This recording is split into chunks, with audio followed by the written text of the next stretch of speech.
Hello, everyone. I'm Valerie Paley, Chief Historian of the New York Historical Society and Director of its Center for Women's History, which is the first such center within the walls of a major museum in the United States. I'm pleased to welcome you to a virtual adaptation of the center's robust Salon series of public programs, which brings together leaders, thinkers, writers, and practitioners of women's history. These people embrace an understanding of history writ large, which heeds and celebrates women's critical contributions to the nation's past. Before I begin tonight's discussion, I want to say thank you to all of New York Historical's trustees, our Chairman's Council, and all of our members and other donors for your generosity. I would also like to acknowledge Joyce B. Cohen, as well as Diane Max and her late husband, Adam E. Max, champions of women's history and of our center.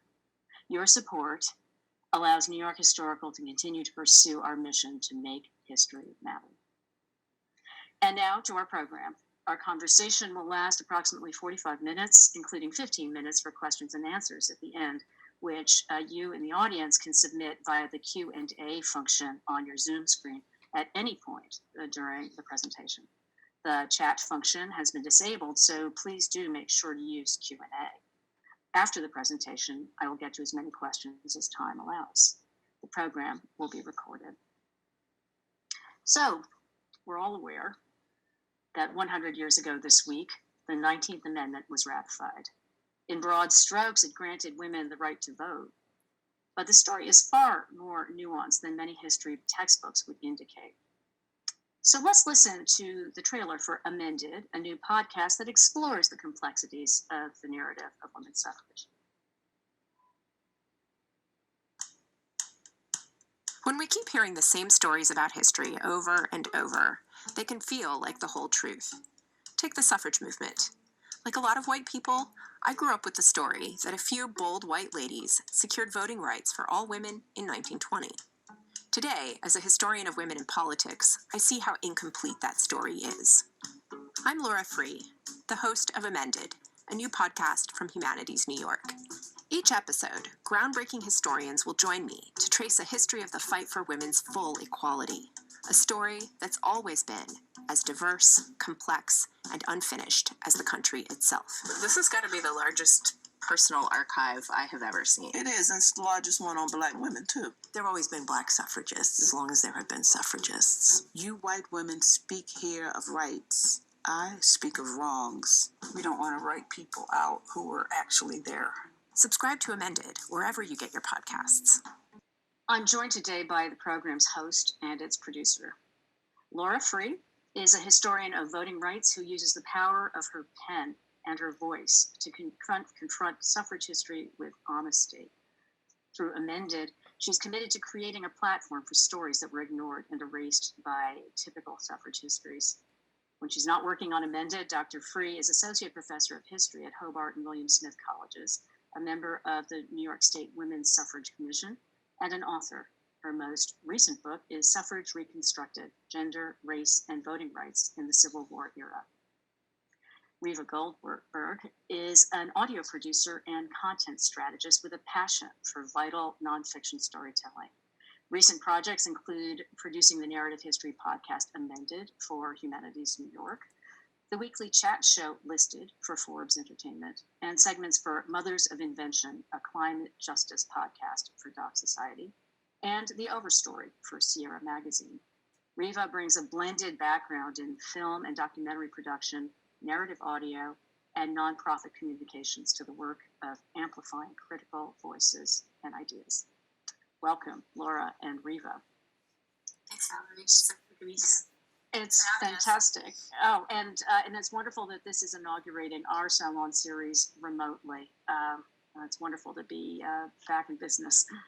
So here we are, finally, 2-week period in August 2020 that we in women's history have been anticipating for years, this commemoration of the centennial of the ratification and the adoption of the 19th Amendment.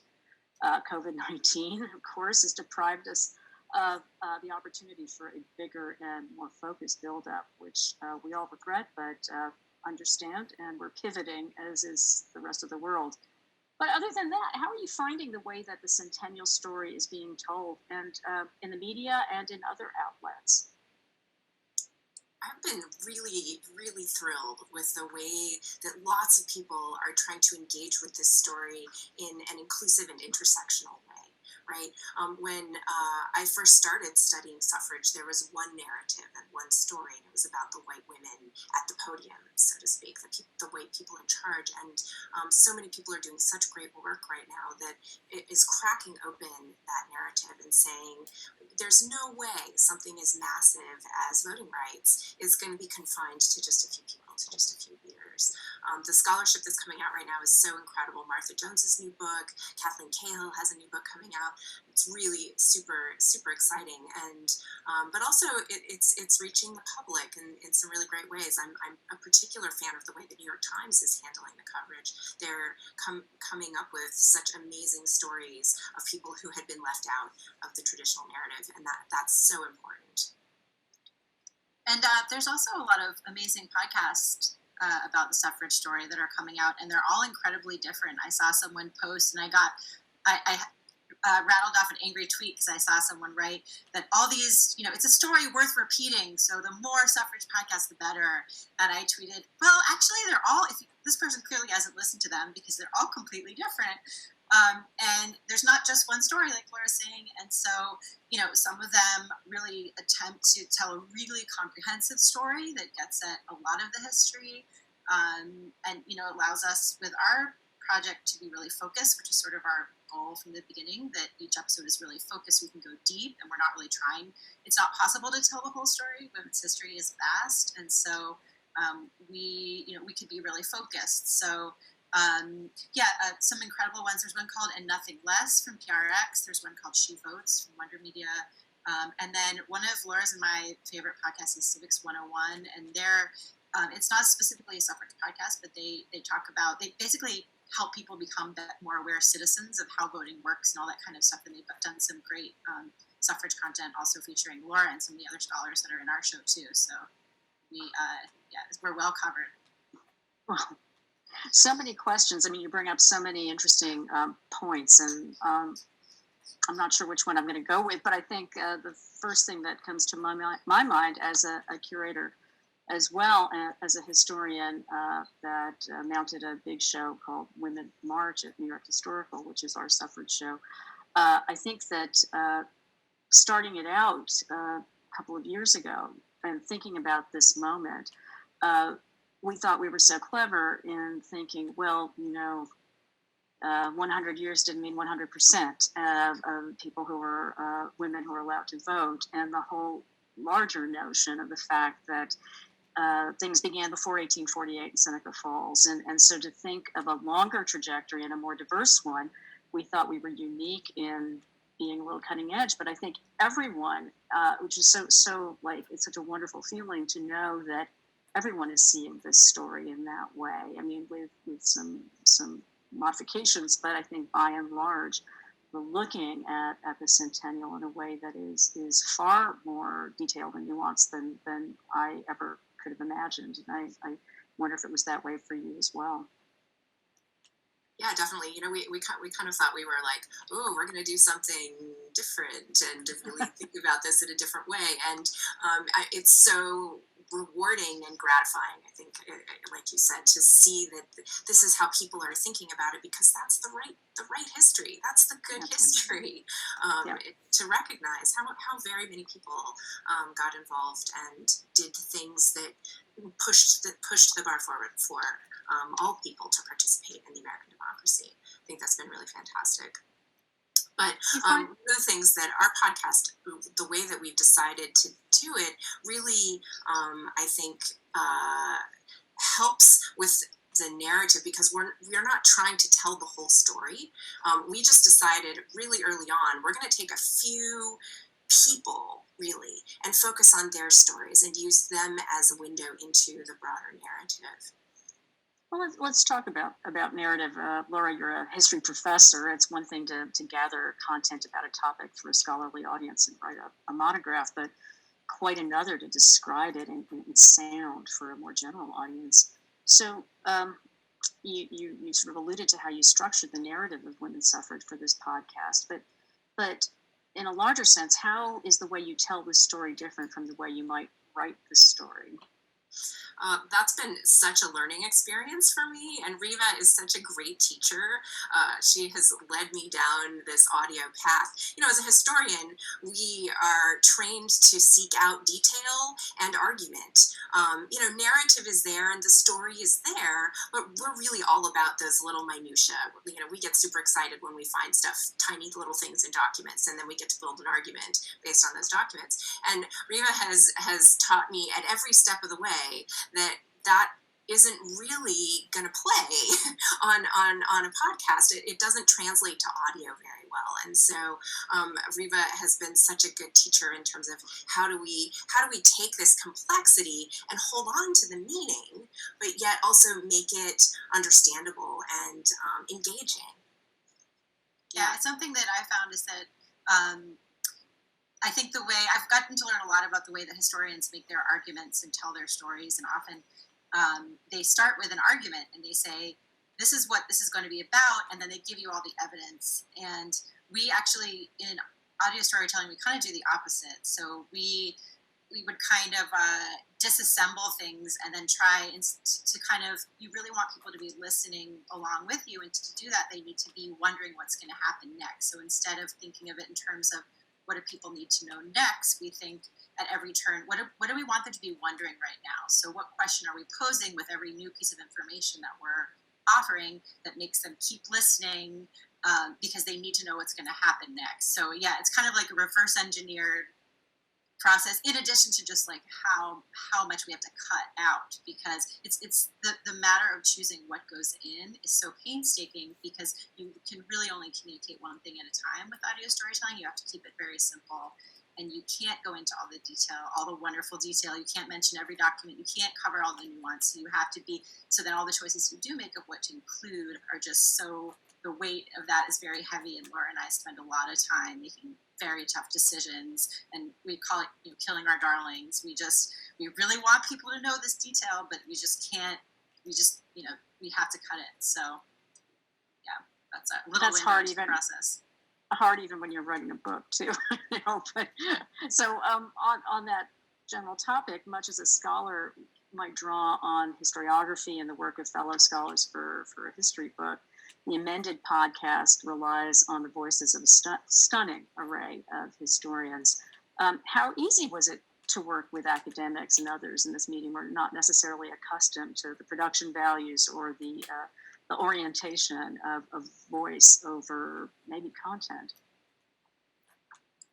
How was it sure. with the academics?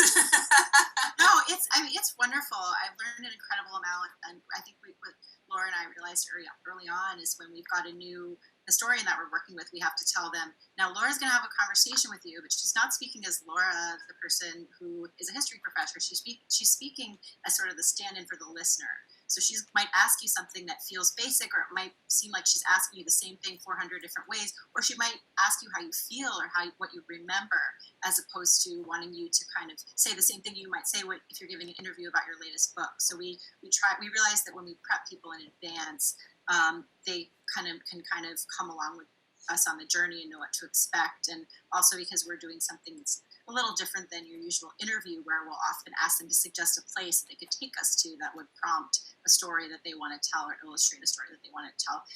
So I found everyone's been a really good sport, especially Laura, who has basically turned her closet into a recording studio to make this project work during COVID, and it's hot in there, and she's a trooper. So, and we put in a lot of hours, and she's really, with it all the way. So, thanks. Awesome. For me, it's kind of been a dream, really. I mean, I get to spend hours and hours with some of my academic heroes, the people whose scholarship I admire the most. It's just been really life-changing in some ways, right? Like, how often do historians get to spend a whole day with each other just talking really closely about history and history that really matters? It's been incredibly rewarding. It's interesting too. I would think with the medium talking history, when you speak at a history convention, or a conference, you might be speaking a different language. Whereas if you're already in the mode of speaking for this sort of radio or sound audience, I'll bet it's a more colloquial, dynamic kind of conversation that you can have, which is more relaxed in a way. But I wonder also, just when you're with other, fellow scholars and historians, what were some of the big questions you set out to answer? I know you got into the weeds, but going, overarching, what were these questions that kind of stood out for you, and did they shift over the course of production? I'll pick up the last part first and then come back to your for the first part of your question. Yes, absolutely. Things got completely transformed at every point, right? We'd come to the historian and we'd say, hey, we want to talk about this. And they'd say, okay, except what you should really be looking at is this. And we'd say, great, take us there. What is that? Tell us about that. And that has turned out to uncover some of the best stuff that we have. So just a quick example, Judy Wellman is a historian of Seneca Falls and of early women's rights in upstate New York, and we went to Seneca Falls, New York with her, and we knew all the usual places, but she was like, I'm going to take you to this other place, and took us to this house on a street that I did not know. I've been to Seneca Falls a billion times. I did not know this house, and it belonged to a man named Thomas James, who was an African-American leader in the community and a trustee of the Wesleyan Chapel where the first women's rights convention was held. And it was so neat to know that and to be in that space. So yes, we pivoted a lot on every episode at every point because we're following the lead of the historian.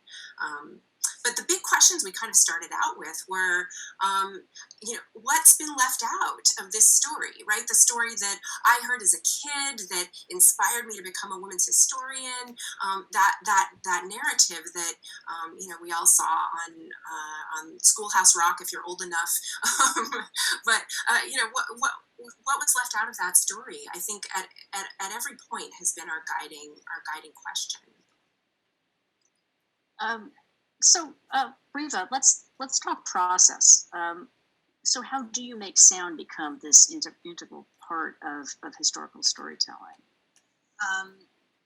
We have been learning how to do that the whole time. It's been a real learning experience. I mean, I think what I really like to do is try to make sure we're starting every episode with a really clear and really interesting question. And sometimes that's the hardest part, just saying, what is the central question that we're hoping to answer?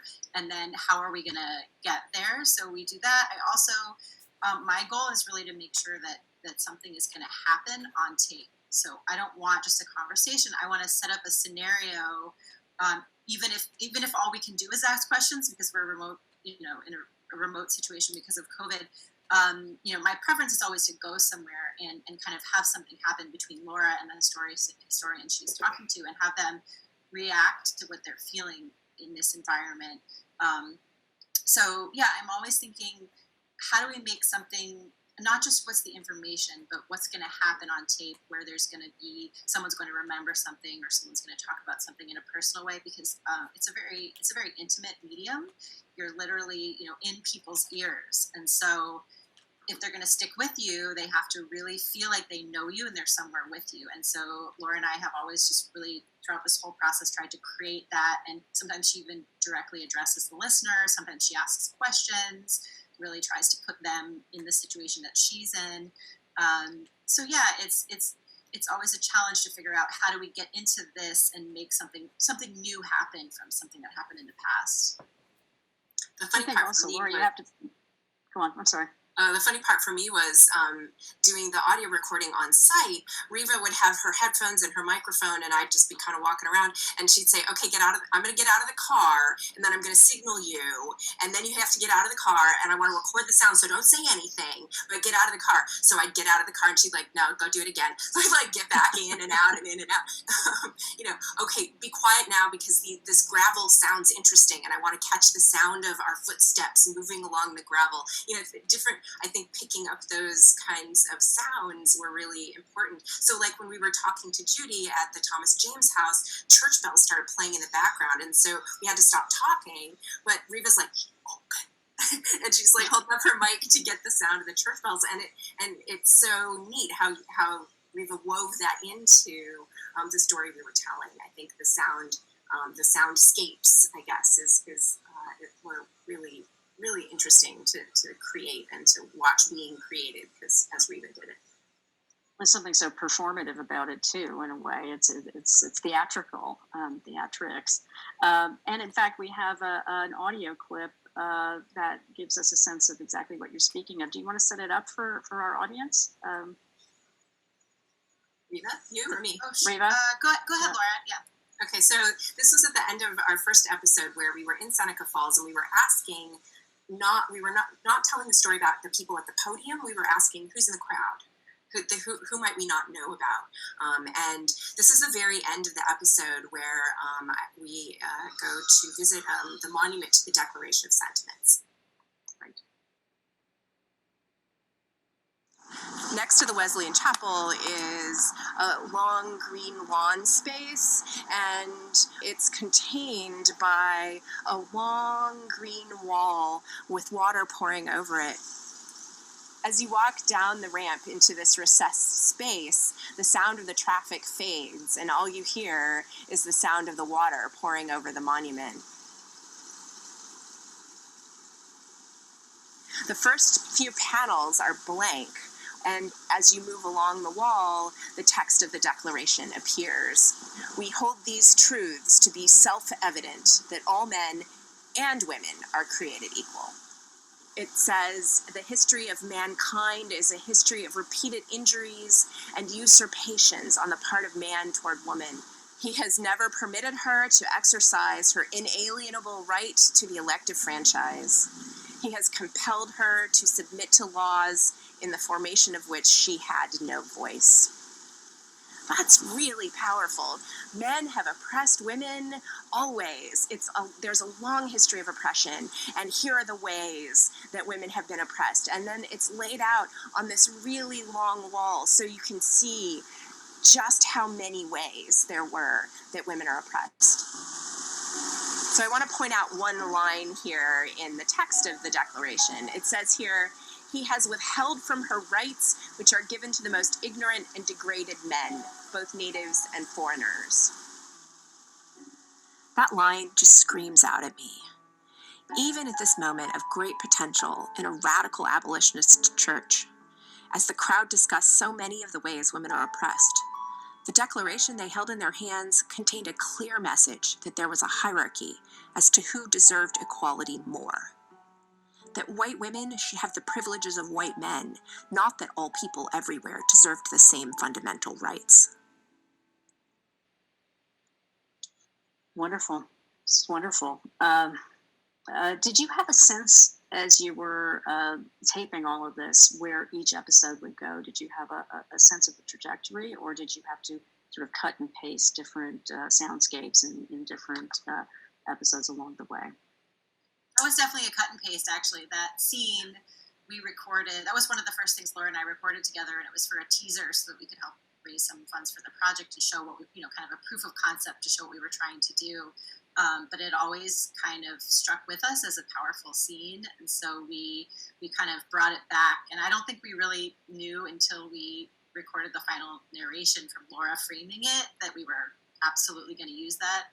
But yeah, it's always, and we've recorded a lot of stuff we haven't used, so it's a very documentary process. So we kind of, if something interesting doesn't happen, or what we thought wasn't going to happen, or too many planes are flying by, we sometimes we can't use what we thought we would, or we use something we never thought we would. So. And there are some moments when we were doing it that you're like, oh, this is electric. And I'm thinking in particular when we went with Martha Jones to the Homewood Museum on the Johns Hopkins University campus, and she's walking us through this home that had been owned by enslavers, telling us about the enslaved people who lived and worked in that home. There were just some moments where I got chills listening to Martha, and I knew you kind of knew that was going to be great tape, and that we would use those pieces, and we did. So I was going to say little column A, little column B. Yes, there, we have a sense of what things are good, but also there's a lot of narrative construction. Yeah, we make a plan and then we kind of throw our plan out at multiple stages. There's the what we plan for the episode, then there's what we record, then there's what we hear our selects and we think we have one story, and then we start writing the script and Laura's narration, and it changes again, and then sometimes it changes again after that. So it goes through several. It's really a writing process, I think, first and foremost. Part of it is writing with sound, but also part of it is writing with the host voice too. Which it takes us it's a very intensive process, and we're still working on it now. So. And writing with sound, I would think, is very different from just writing a long narrative piece. Yes. Did that feel dissonant for you, Laura, accustomed to writing as a scholar and as a historian, who can sometimes be very historians can get a little bit in the weeds with their prose and prose construction. I think that sound is a little different, right? Yeah, I'm starting to get a sense, I think, where I'll write a paragraph and I'll be like, oh, I could see where a good sound might interrupt this in a nice way. But mostly, here's how it works: I write a bunch of stuff, and Reva's like, nope. And then I'm like, okay, but we can't say that. We need more detail here. And she's like, okay, but how much? And so I'm learning. I'm really learning. But it was different, but it's also the same. You write a draft. You try it out. It doesn't work. You revise. You keep writing. You revise. That's the artistic process, no matter what you're doing, right? Scholarship or audio or painting, whatever. Yeah. We also have to talk about the character of Laura a lot, because we have to. Laura's there, and the audience. We want the audience to go on the journey with her. So we'll say, would character Laura say this? And sometimes, character Laura might say something that historian Laura knows, but so yeah, there's sort of a different dynamic there. What was the biggest surprise in making the podcast? I'm sure there had to have been some. Well, COVID. Never thought I'd be sitting in my closet in 90-degree weather with my head in a soundproofed box with a microphone in it. That didn't factor into my equations. The other thing, I think, was time. I kind of thought when Humanities New York asked me to do this, I was like, sure, no problem. I'll call up a few historians. We'll have a chat. It'll be a podcast. I had no idea that we were creating the kind of narrative and the kind of production that we wound up creating, because that's what the stories asked for. They deserved a better telling than just the historians. So. Or at least us talking to each other about things that we find interesting. It's a broader story. What about you, Reva? What were your surprises? Even though I kind of know what goes into the process, I think I also was surprised by just how much how difficult it is to really figure out exactly what we're trying to say with this content, because it is very, we're trying to tell a story that is inclusive and that's covering some of the things that have been left out, and just each of those decisions feels very weighty. It's not, I've worked on sort of weekly podcasts where you want everything to be good, but you're just working fast, and then some things, it doesn't matter if it's not perfect, because you're just going to make another episode next week, and no one's ever going to listen to that one from last week again because it's not timely anymore. But we're making something that we really hope has a lasting value. And some things that haven't been told in this way before. And so we just want to do them justice. So every decision is just, I didn't anticipate those painstaking decisions that we have to make, and how hard it is to decide what goes in and what goes out. Yeah. Absolutely.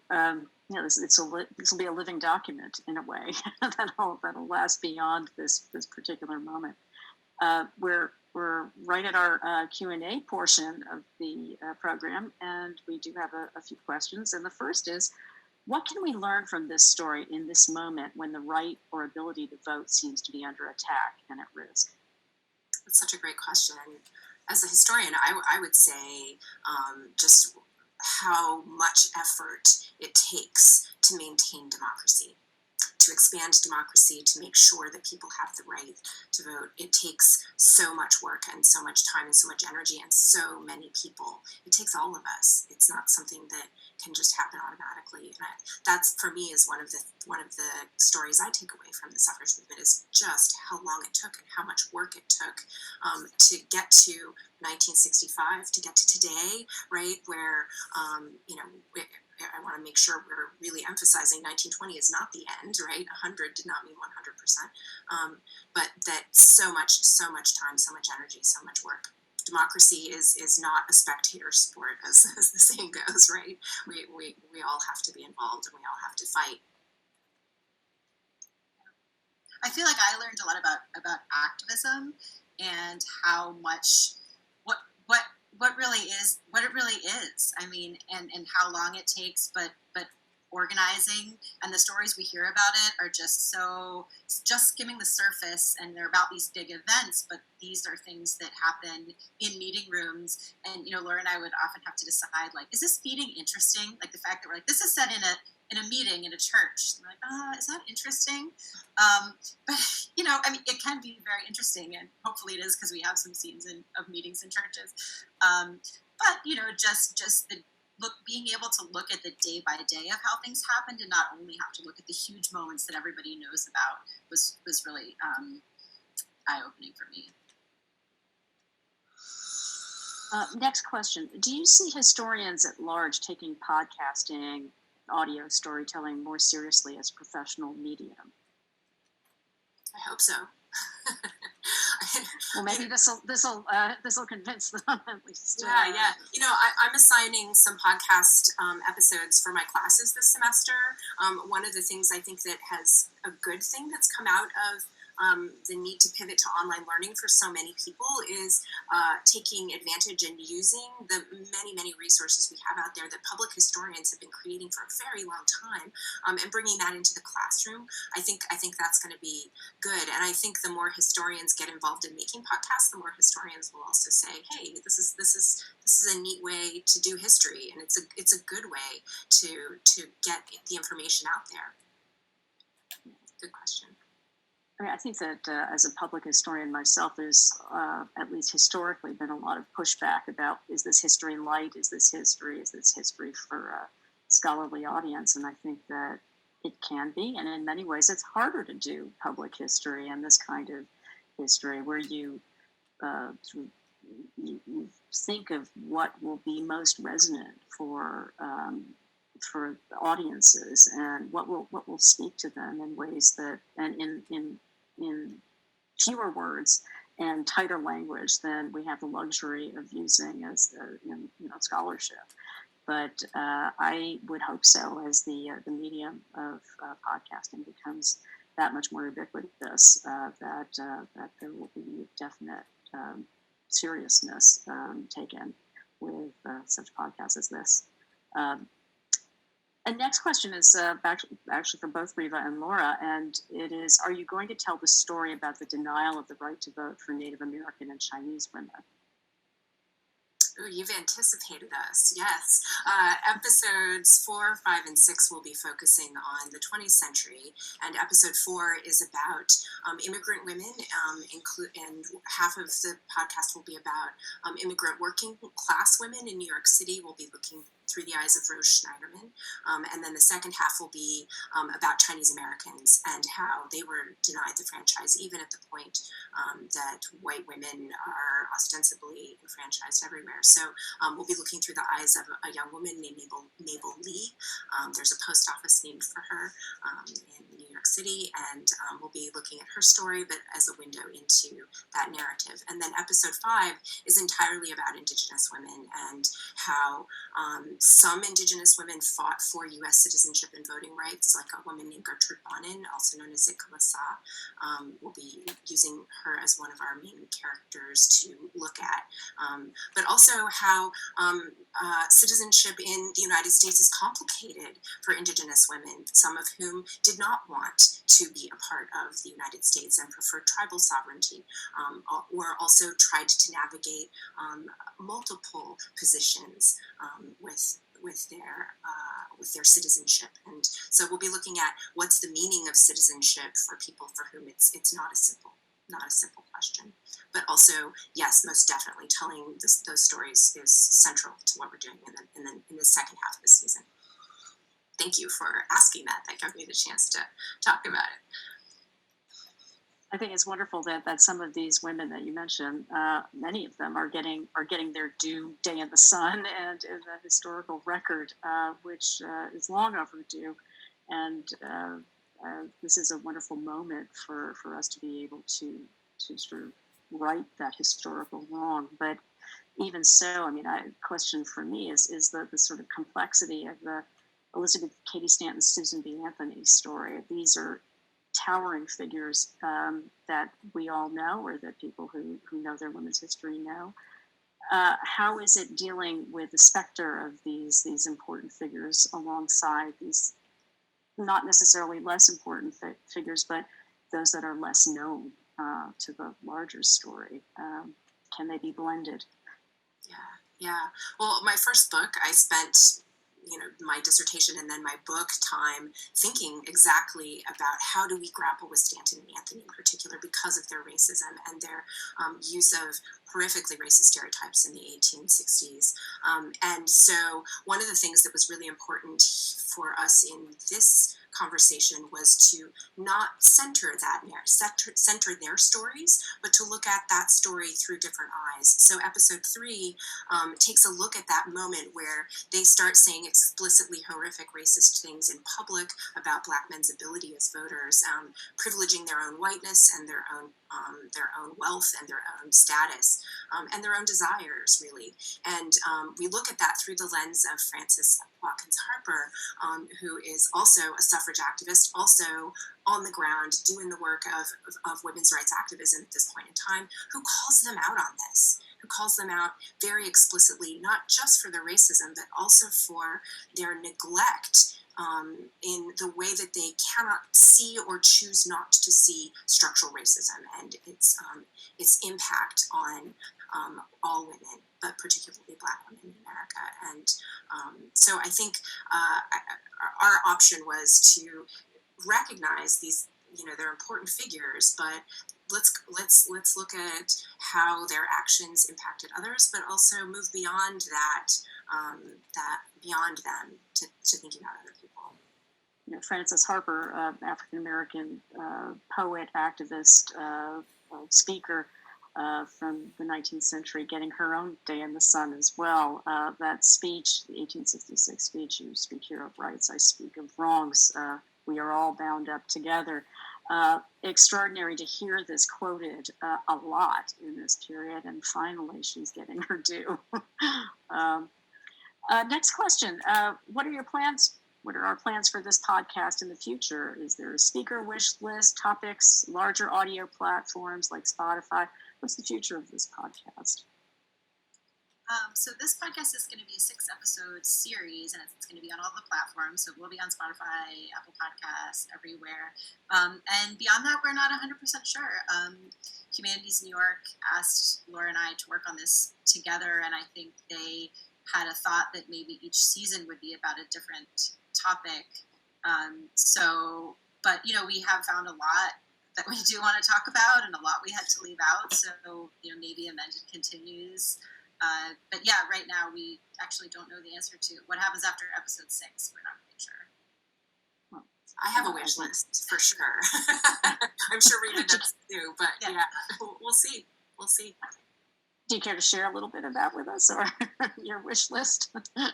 Trade secret. Okay. So the next question, we already received an answer. How many episodes are in the podcast series? 6. But approximately how many research and production hours did it take? A million. You know, I downloaded one of those apps maybe a couple months into the process where you're supposed to keep track of your time to figure out how many hours you put into it. And I didn't have the time to keep track of the time. It was easier to write my book. It's been a lot of time. And I only do this little piece of it. Riva does this big piece of it. So, yeah. How many hours did it take you, Riva? Well, we're only halfway. We finished 3 episodes. Actually, almost finished 3 episodes. Every episode, I would say, takes hundreds of hours, and that's we're a very small team. So I'm doing both the recording and also all the editing, mixing, and all of that too. And it's quite a painstaking process. So yeah, I mean, I don't even want to, I don't know exactly, because there are also other tasks related to building an outreach network, planning for audiences, finding artwork, doing so many other things, working with Humanities New York closely on, making sure this is going to find an audience. So it all adds up to pretty much full-time job for several months. So I think, anyone thinking about making a podcast, you certainly can make a podcast that's very informal, and when you're talking, you're recording it, you're putting it regularly online. But doing something that feels effortless but is very tightly crafted is a quite intensive process, very time consuming. Yeah, and a huge shout out to the staff at Humanities New York, who's put so much time and energy and heart and soul into making this happen. We're the tip of the iceberg of the work of a whole community of people who have participated. Yeah, I think when podcasts started becoming hot, people thought, oh, we'll do a podcast. But it's not just like, roll the tape and then just put it out there. It's so much nuance in the production values and in the editing. I really appreciate that work. Next question. Will you do an episode on the ERA? Maybe season 2. That's in your wish. That's on your wish list. That's on my wish list. Actually, my mom was a lobbyist for the ERA in the state of Indiana in the 1980s, and one of my earliest memories is holding her hand as a little kid and going to the state house to lobby for the ERA. I would love to get into the ERA. We are not this time around. No, it'd be wonderful. And, because the ERA was first put on the table in the 1920s, right after the passage. So that would be great. Good. So put that on your wish list. Wonder Media has done an ERA podcast. It's called Equality. Laura, do you remember what it's called? I'm drawing a total blank. But Wonder Media Network has done a series all about the ERA. So. Oh, great. But that doesn't mean you can't do an episode. True. Very true. Very true. Well, this has been extraordinary. The podcast is called Amended, and please, everyone should listen to it where you can receive your podcasts. And unfortunately, we have run out of time. So thank you so much for your participation and for your exceptional support of New York Historical, those of you out there. And Riva and Laura, thank you so much for sharing a bit of the process of doing Amended with us. In any case, we will keep you up to date out there about New York Historical by checking out our website with updates as we near reopening in September. And we will see you again next time. Thank you and good night. Thank you, Valerie. Thanks, everyone.